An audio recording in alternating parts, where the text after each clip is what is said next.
कौन बनेगा नेता। नगर निगम के चुनाव पास आने वाले थे। पूरे कानपुर शहर में टिकट को लेकर मारामारी शुरू थी, लेकिन सबसे ज्यादा चर्चा में वार्ड नंबर 40 की सीट थी। वो इसलिए क्योंकि इस बार वहां की सीट महिला के लिए आरक्षित थी। अब सवाल ये था कि चुनाव लड़ेगा कौन। इससे पहले ठाकुर साहब वहां से पार्षद थे और इस बार उन्होंने अपनी पत्नी सीमा ठाकुर को टिकट दिलवाई और ठाकुर साहब की शान के कारण सीमा जी ने 20,000 वोटों से चुनाव जीत लिया। अरे बधाई हो सीमा भाभी, अब तो आप वार्ड की पार्षद बन गई हैं। अब तो हमारे काम आप ही करवाएंगी। अरे ये तो सिर्फ नाम की पार्षद बनी है, वो तो महिला सीट आ गई, वरना पार्षद तो मुझे ही बनना था। अब भले ही चेहरा इसका होगा, लेकिन पावर तो मेरी ही होगी। अरे वाह भाई साहब, क्या दिमाग लगाया है आपने भी। आइए आप लोग, खाना लगा दिया है सबके लिए। सीमा जी पार्षद बन चुकी थीं, फिर भी उनकी एक ना चलती। सारे काम ठाकुर साहब खुद ही संभाल लेते और जहां जरूरत पड़ती वहां सीमा जी का अंगूठा लगवा लेते। सीमा जी ज्यादा पढ़ी लिखी भी नहीं थी। एक दिन ठाकुर साहब और सीमा एक प्रोग्राम में जाते हैं। अरे ठाकुर साहब, आप आ गए। ओहो, पार्षद मैडम भी आ गई हैं। स्वागत है आप दोनों का। लगता है हमारे पार्षद फंड का सही इस्तेमाल हो रहा है। चलिए अब उद्घाटन करते हैं। ये लीजिए ठाकुर साहब कैची, आप ही सबसे पहले प्रवेश कीजिए। सब लोग आगे निकल जाते हैं और सीमा जी पार्षद होने के बावजूद भी पीछे खड़ी रह जाती हैं। वो देखती हैं कि वेलकम बोर्ड पर उनका नाम है, लेकिन महिला होने के कारण कोई उनका सम्मान नहीं कर रहा। अगले दिन एक आदमी उनके घर आता है। अरे ठाकुर साहब नमस्कार। कल ना हम नोटिस किए कि हमारा घर तो अवैध है और नगर निगम वाले उसे तोड़ने आ रहे हैं। अरे कुछ कीजिए ना ठाकुर साहब। देखो भाई, मैं तो ज्यादा कुछ कर नहीं सकता, पर अगर तुम सबकी जेब गर्म कर दो तो कुछ हो सकता है।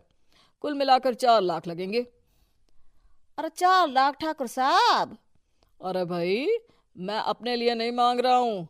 दरोगा है, इंजीनियर बाबू है, बड़े साहब है, सबको देना पड़ता है ना थोड़ा थोड़ा। बोलो है मंजूर? तभी वहां अचानक सीमा जी आ जाती हैं। अरे ये आप क्या कर रहे हैं?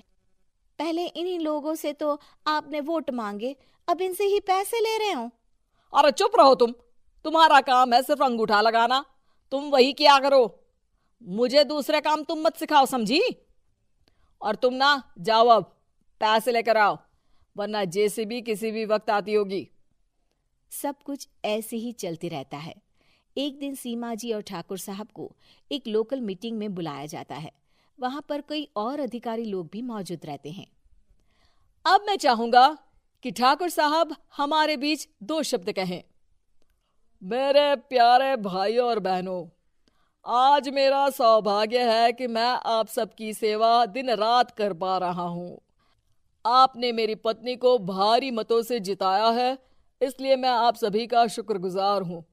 मैं आप सबसे वादा करता हूं कि हमेशा की तरह हमारे वार्ड में किसी को कोई तकलीफ नहीं आने दूंगा।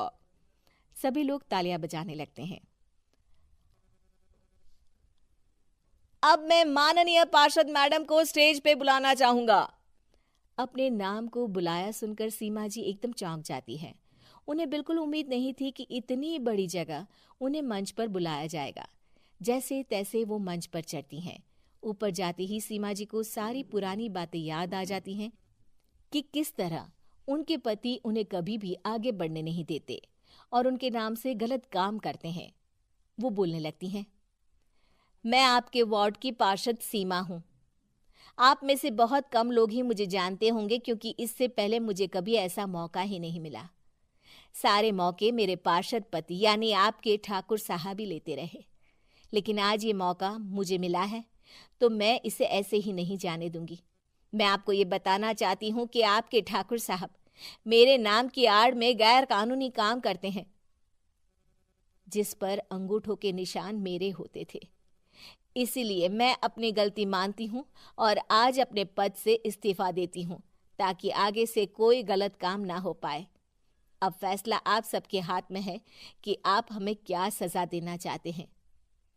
सीमा जी की बातें सुनकर ठाकुर साहब के चेहरे का रंग उड़ जाता है और वो शर्म से मुंह नीचा करके वहां से चले जाते हैं और पद से इस्तीफा देकर ही सही सीमा जी अपने आप में आत्मविश्वास महसूस करती हैं।